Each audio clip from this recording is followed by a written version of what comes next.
this is a perfect segue into the next little topic here about the defense. So in a quote today, I had Cam Parker, shout out to Cam Parker, as our guy. They had the teleconference today. There was no presser on Monday, no presser today, but there was a teleconference today. And the question was, how much focus this week was on missed tackles, and how much do you think they can improve on it going forward? Again, my frustration where I'm losing my hope in my Disney Gator is these are things that we've been talking about for the last 2 years, and we heard about how great they were going to be going into this season. And I'm all for fixing it during the bye, but you told me they were fixed already. So I don't believe you're going to fix them in a week time. But he goes, part of the self-scout is to evaluate, all the efficient plays against us. I think the alignment, assignment, and technique are the primary root of the cause. So I think we have to evaluate teaching, development, practice habits. I think ultimately that's what we've done is the self-scout has revealed that it's alignment, it's assignment, and it's technique. There's very few schematic. Very small percentage of the issues are schematic. Now, some of you are going to go nuts with this quote, but he's not lying. And the reason is because I talked with Jarvis Moss and Stephen Harris on Monday. We broke down some film. It was phenomenal. Such a awesome podcast. There was a little audio issues, which kind of was a bummer because it's hard to listen to with the audio issues, but it was still really good if you were able to fight through and sit through that. And both of them were on that same page. Because they don't know what's being called, what guys are being instructed to do. So they're trying to give their advice as best as they can from what they can tell from what they know. And a lot what they were saying was like, look, the scheme is fine. The play calling's fine. The scheme is very, very hard. And they're also expecting a lot of guys. And he goes, look, part of it is his technique pointing to the edge was an issue. They don't like how he's lined up. That's alignment and technique. And then also two playmakers, a linebacker and the safety, the strong safety, which was Bridges in a particular play. They don't know who messed up, but somebody made an error. So the play calling wasn't wrong, but there was an error which caused the whole thing to blow up, which led to a 10-yard run. And so, look, schematically, I think we can agree there was obviously the 3rd and 2 play call by Ron Roberts was atrocious as well, too. But I don't disagree with him with schematically. My pushback is like, okay, well, we're 4 weeks in. We heard that it was technique, alignment, all these things last year. If your guys aren't figuring it out, we got to call something a little bit better instead of just putting them in a blender every single week. Sierra, thoughts? I feel like Florida fans have been a bit gaslit in a way because in the offseason leading up to the fall, we've heard about how this team has fixed things and how we had so much false kind of hope. And I just haven't really seen much of the expectations. I know that they weren't super high, but they just haven't really lived up to those expectations. I know they have the toughest schedule in the country, and we haven't even gotten to the meat of that. But I agree with you for what you said. Like, it's not necessary. I think they might need to change some things up. If these guys aren't grasping these schemes and whatnot, then we need to maybe break it down so they can understand it better. Or I don't know, maybe I'm not in those film rooms, but maybe they're not comfortable asking, hey, I don't understand this, Sure. So I would just hope that there is a way that the players can kind of understand it. And if they're not grasping it, like you said, then there should be a way that they could maybe alter things so people can kind of grasp those concepts better so they can translate over on the field because something isn't clicking. There was a clip that Jarvis Moss talked about. He goes, look, they're trying to hide the blitz on one of the plays. And it was like 3rd and 3. And he's like, I'm all for hiding blitzes and doing these things schematically, but he's like, there'll be times when, because he's a coach in high school, he's like, these guys line up and they'll look to me and he goes, I'll do this, which means cover up, mask yourself. Don't let them know what's coming. But sometimes I'll just give him a nod, like, just go hit somebody. Like, you don't need to do anything cute. Just line up, just go play football. And the fact, I think, and look, maybe it's football season, which means it's time for you to start winning with your favorite players on and off the field. And with PrizePicks, you can do that. All you do is pick more or less on 2 to 6 player stat projections and watch the winnings roll in. And what's special about this time of year right now is that one Caleb Williams passing yard gets you 1 win on PrizePicks every week in September. That's right, only 1 yard gets you an automatic win every football weekend in September 4.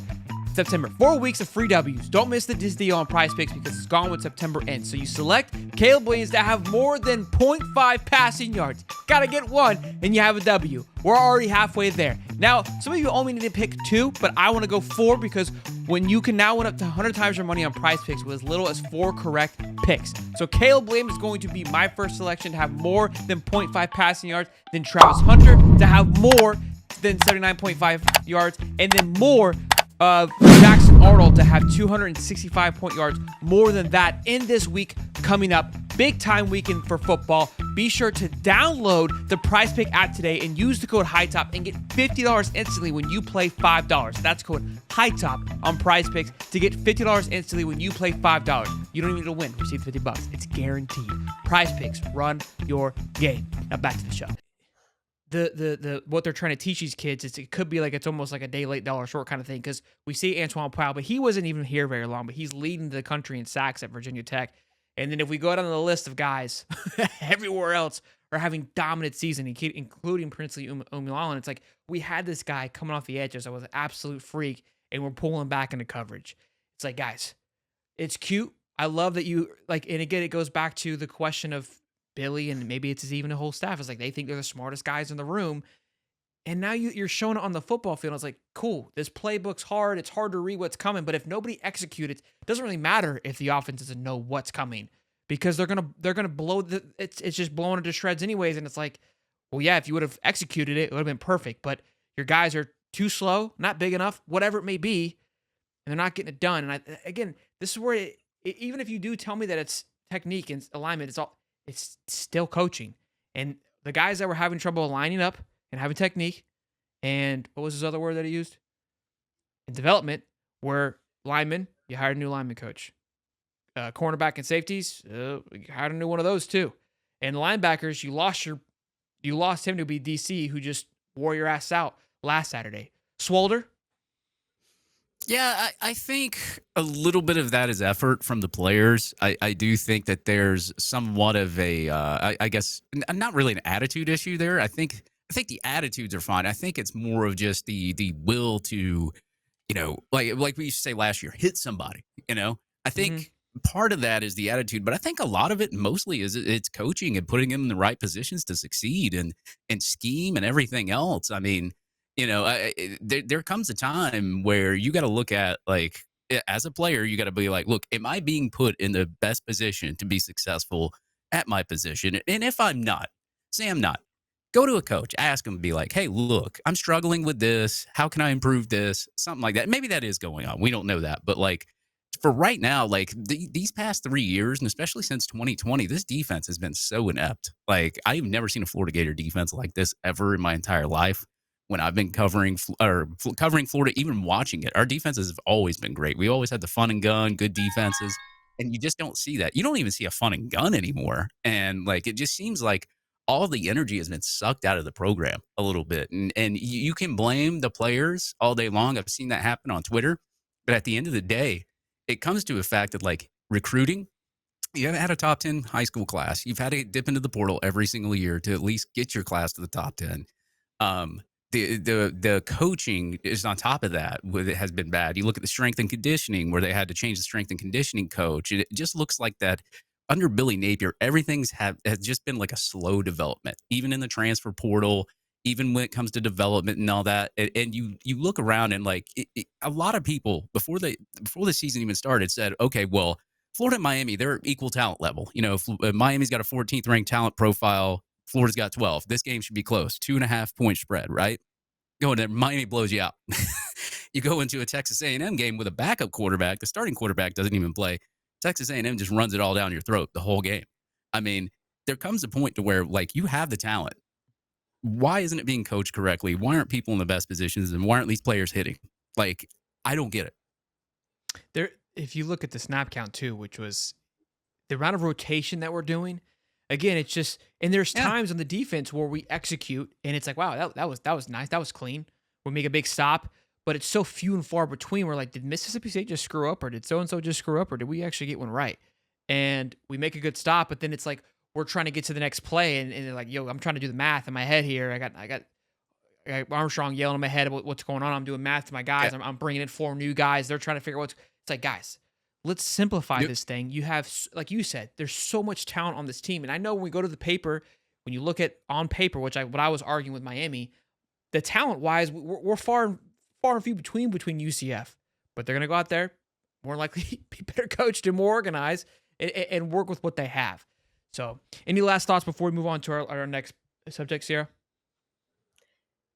Yeah, they say hard work beats talent when talent doesn't work hard, and Mm. Florida has so much talent. And I'm not saying that the players aren't working hard, but like we said, they I don't feel that they're being set up for success. And when you brought up your point, birthday boy, I thought of I was really bad in math in school, and there's always that one person that teacher that's like such like a mastermind when it comes to math, but when it comes to teaching and explaining, no, because, like, they get it in their head, but they can't explain it, and that's kind of how Mm. I feel how the staff is towards the team. The team has all the talent in the world, they're smart, or they wouldn't be at Florida, but I don't think it's translating on the field. Like, great, you have really complicated schemes, but can your team execute them? And it doesn't seem like Florida has been doing that. Yeah, We call that bars around here. Sierra, and that was Thank you. perfect. And I'll even add, look at the players that transferred out. One of the main things that all of them said was like, I don't feel like I'm getting developed. I mean, that's a red flag right there. Okay, well, you lost a lot of your good players because they felt like they weren't getting developed. To me, to be honest, I know a lot of people will shout at players for missing tackles and all that. I feel it's not on the players, really. I think it's more on the coaching and scheme and getting these players developed. They I pick the love. players to come there, so, yeah, Yeah, I Yeah. agree. we can't argue that it's not his guys anymore. I think again, you're spot on with that's the kind of the impression that we get is that yeah, Ron Roberts wrote this defense, Austin Armstrong, they get it.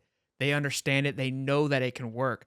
But can you teach it? Can you translate what you're look, I got roasted because of my bubble that I drew over here. I don't know if I have it still. My diagram. I'm a big visual guy. Right? Because I like to explain stuff. I do coaching and It's teaching and like stuff with it's sales. like the special teams, Matt, right?